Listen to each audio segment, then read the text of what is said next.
¿Qué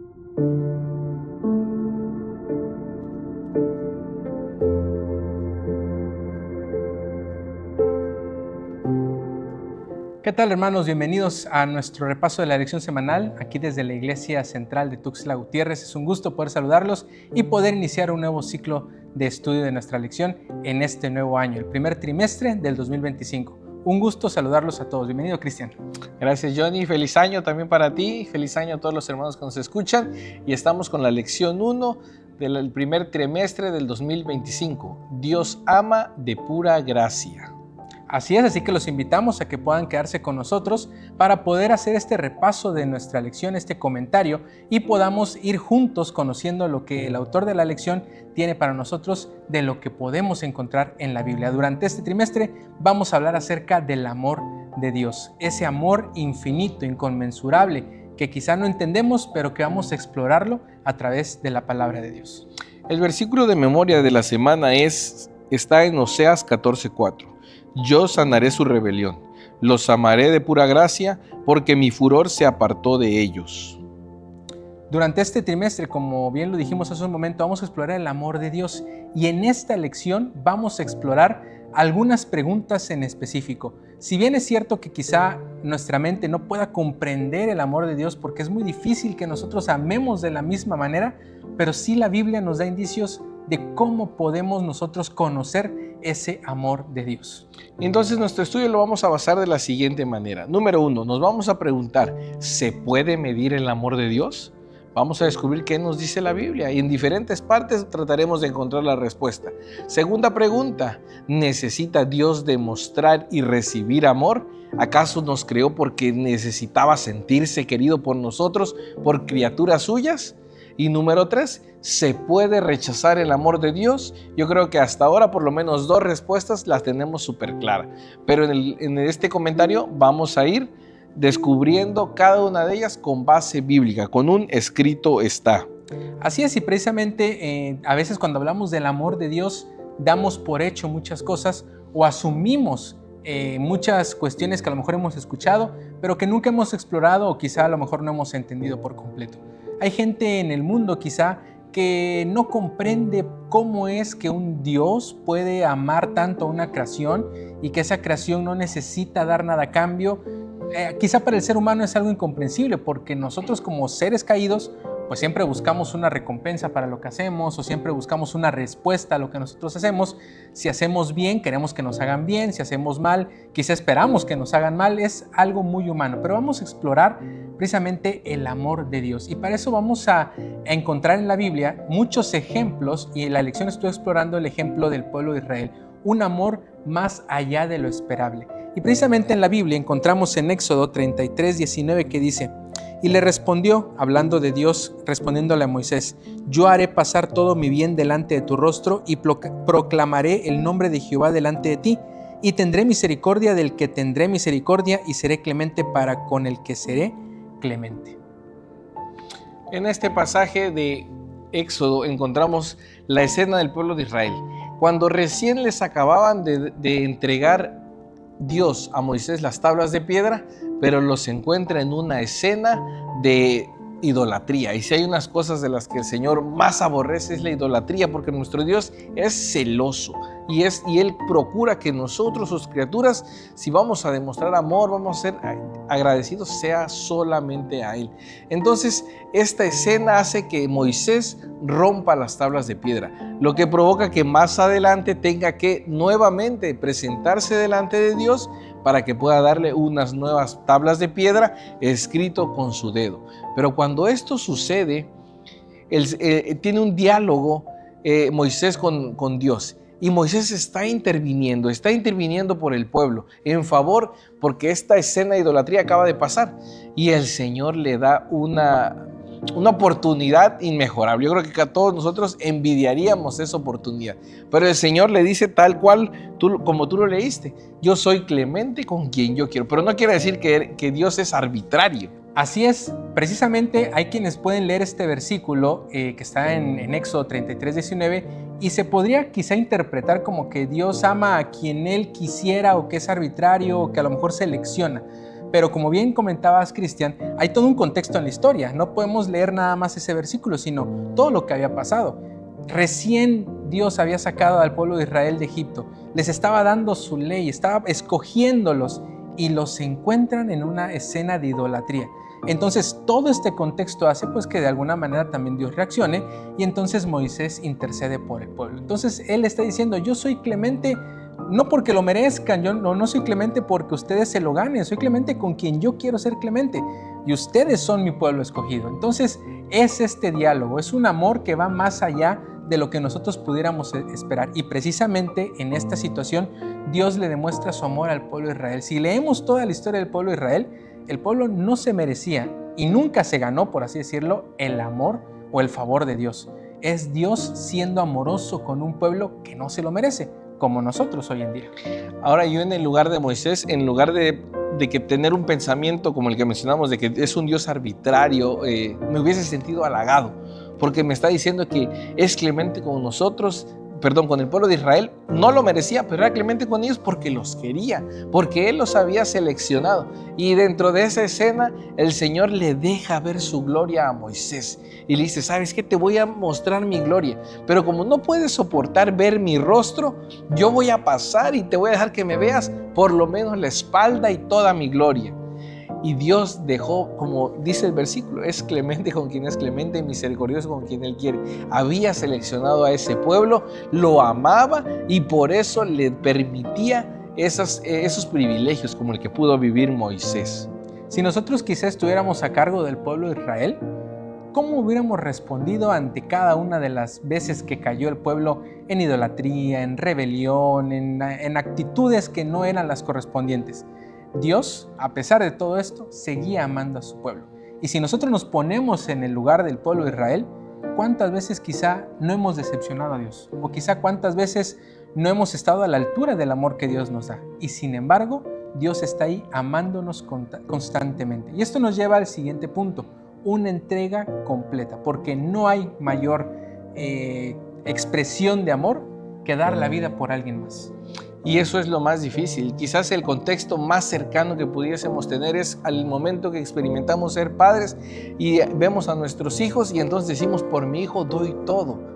Pero quizás llegase un momento en el que hubiese alguna limitante, pero en el amor de Dios eso no existe. Y de acuerdo a lo que estudiamos anteriormente, podemos ver que ahí había un amor más allá de lo que pudiésemos esperar. A pesar de los constantes errores y quizás faltas de respeto, muestras de mala gratitud del pueblo de Israel, el Señor Dios estaba ahí presente. Su pacto, Él lo cumplía al pie de la letra. Y ahora se viene a confirmar este pacto con una entrega completa, la cual es que desde el principio ellos tenían un plan de redención, que aunque el ser humano desde el principio rompió el pacto, Él fue el que falló, el cielo tenía un plan B donde todos nosotros pudiésemos tener la opción de la salvación.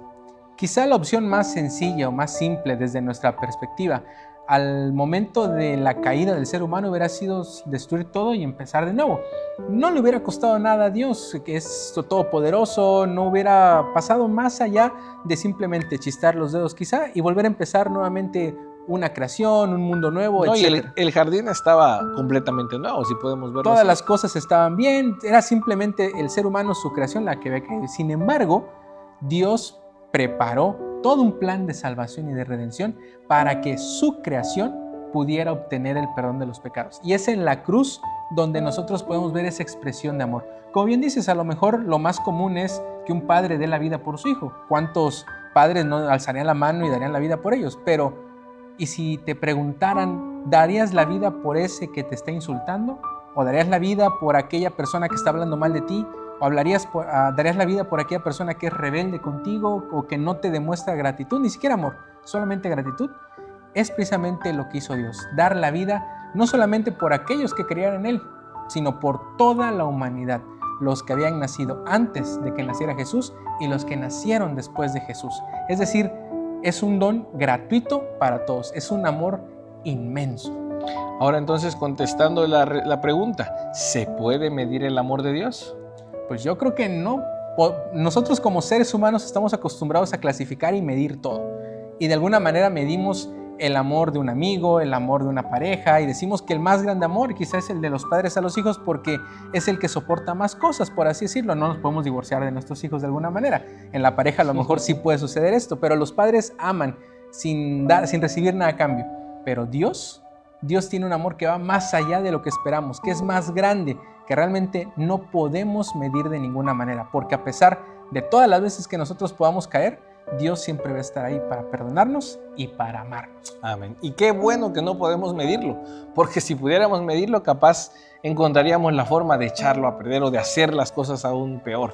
Pero gracias a Dios por ese amor que no podemos medir, incalculable, que no tiene fin y que nos abraza en todo momento. Ahora entonces vamos a la parte media de la lección.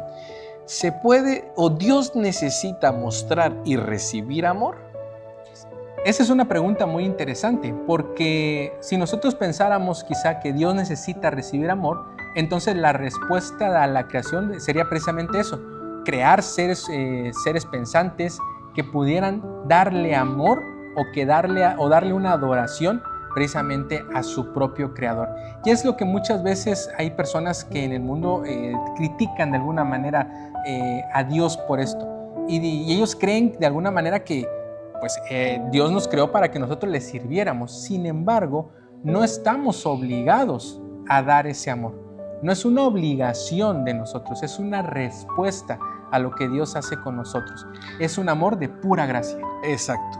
Y el versículo de memoria de la semana nos refleja la historia de un amor de pura gracia. Y todos conocemos el relato de Oseas y cómo el Señor lo instó para poder tener y tomar a una esposa, a una mujer que era prostituta y perseguirla, invitarla, ir por ella, a pesar de que su esposa iba, venía y lo dejaba y lo engañaba, le era infiel. Y entonces habían frutos de esa infidelidad y seguían, pero Dios le decía: Oseas, búscala, ponle nombre a ese niño, búscala y búscala. Y eso es un reflejo de cómo Dios era Oseas y esa mujer era el pueblo de Israel, o actualmente somos nosotros. Y cómo es que nos llama Dios, nos busca, nos jala, quiere que estemos cerca de Él porque quiere que vivamos bien. Pero ¿qué hacemos nosotros? Le somos infiel, escapamos de su presencia, tratamos de a veces quizás queremos verle la cara, ¿no? Y decir: hoy estoy aquí, pero mañana me voy con aquellos gustos, con aquellas costumbres. Entonces el amor, la historia de Oseas refleja esa relación, que pudiéramos decir esa relación un poco tóxica, no por parte de Dios, sino por la otra parte, de que va, viene, pero Dios siempre está buscando a su iglesia, buscándote a cada uno de nosotros. Y es que no debemos ni medir ni tratar de entender el amor de Dios bajo nuestros propios conceptos humanos. Porque si estuviéramos en el lugar de Oseas, número uno, quizá ni siquiera hubiéramos tenido en mente pues tener una relación amorosa, una relación de pareja con una persona que es prostituta, porque hoy en día pues digamos que no es lo común. Ahora, Oseas ya tenía una relación con ella, era su pareja, y ahora tiene hijos, y ahora le es infiel, y esos hijos no eran producto de esa infidelidad. Hoy en día podemos escuchar muchas historias y quizá a la primera muchas personas hubieran oído, porque es, digamos, la lógica del ser humano. Pero Dios no se maneja bajo esa lógica. Dios tiene un amor más allá, tan grande, tan inmenso, que no importa lo que hagamos nosotros, Dios nos va a seguir amando. Por eso el ejemplo más cercano que podemos tener es del amor de unos padres hacia su hijo. Porque si tu hijo es bueno, si tu hijo no es rebelde, si tu hijo cumple tus expectativas, lo vas a amar. Pero si tu hijo sale o tiene comportamientos erróneos, se equivoca constantemente, roba, asalta, incluso hasta mata, seguirá siendo tu hijo y seguirá viendo ese amor de padre hacia el hijo. De igual manera, así es Dios con nosotros. Y esta historia representa a cabalidad el amor de Dios. No hay que entenderlo, no hay lógica humana en el amor de Dios, sino es un amor inconmensurable de pura gracia, que Él nos ama simplemente porque nos creó. Exacto, entonces Dios necesita que nosotros le mostremos amor. Dios no lo necesita, porque nos ama sin esperar algo a cambio. Ahora sí voy a retomar lo que mencionabas al principio de esta pregunta, que mencionabas que somos seres pensantes y esa parte de la libertad, del libre albedrío, es fundamental entonces para poder responder esta pregunta. ¿Dios necesita que nosotros le amemos, le adoremos? Si sí lo necesitaba, era muy fácil que no nos hubiese dado el libre albedrío, porque entonces lo único que nuestra mente hubiera estado programada sería en obedecer. ¿No habría opción? Exactamente. Seríamos pues unas máquinas, unos robots mecanizados para solamente cumplir nuestra función. Pero al Señor otorgarnos el libre albedrío, nos da la oportunidad de que si vamos a presentarnos delante de Él en adoración, en amor, lo hagamos de todo corazón, lo hagamos sinceramente. Él no está esperando nada a cambio de nuestra vida o de haber mandado a su Hijo a morir por nosotros, porque el único beneficiado somos nosotros. Quien recibe el mayor beneficio de todo este enorme plan de salvación, de este grande plan divino, somos tú y yo. Así es, así que no hay por dónde nos vayamos, simplemente recibir ese amor que Dios ya nos da de pura gracia. Y sin embargo, todavía tenemos nosotros la capacidad de decidir si queremos o no queremos. Ahora vamos con la parte final de nuestra lección. ¿Se puede rechazar el amor de Dios? Ya contestamos las dos primeras preguntas. ¿Podemos medir el amor de Dios? No, no lo podemos medir. ¿Dios necesita que nosotros le mostremos amor? No, tampoco lo necesita. Y ahora, llevamos dos no. ¿Se puede rechazar el amor de Dios? ¿Tú qué dices, John? ¿Será que se pudiera rechazar el amor de Dios? Es un amor tan abarcante, tan fuerte, tan llegador, por así decirlo, hacia nuestra vida, que se puede rechazar ese amor.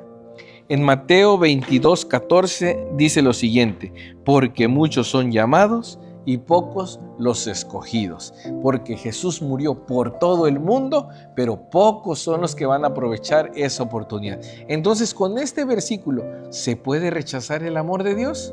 Este versículo es dado en el contexto de la parábola de una boda, cuando un rey va a celebrar una gran fiesta y entonces manda a sus siervos a que vayan a invitar a los personajes más importantes que él ha seleccionado. Y los siervos van y empiezan a invitar, a tocar las puertas, a entregar las invitaciones.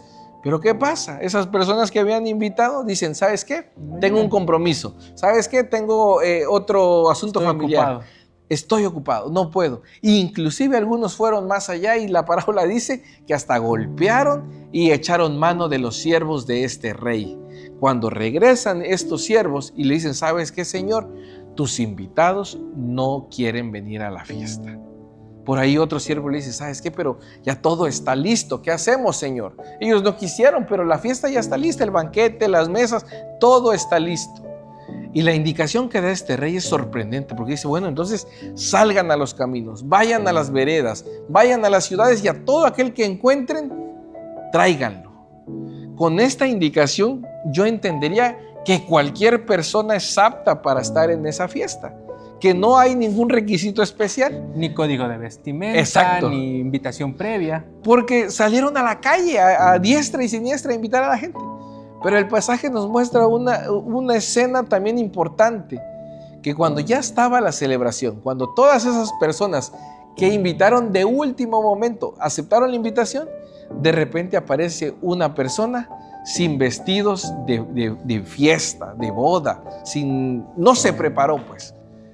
Y entonces se le da la indicación de que se vaya, de que si no trae los vestidos de boda, que se retire. Y es ahí entonces donde empieza lo complicado. ¿Necesitamos entonces una vestimenta adecuada?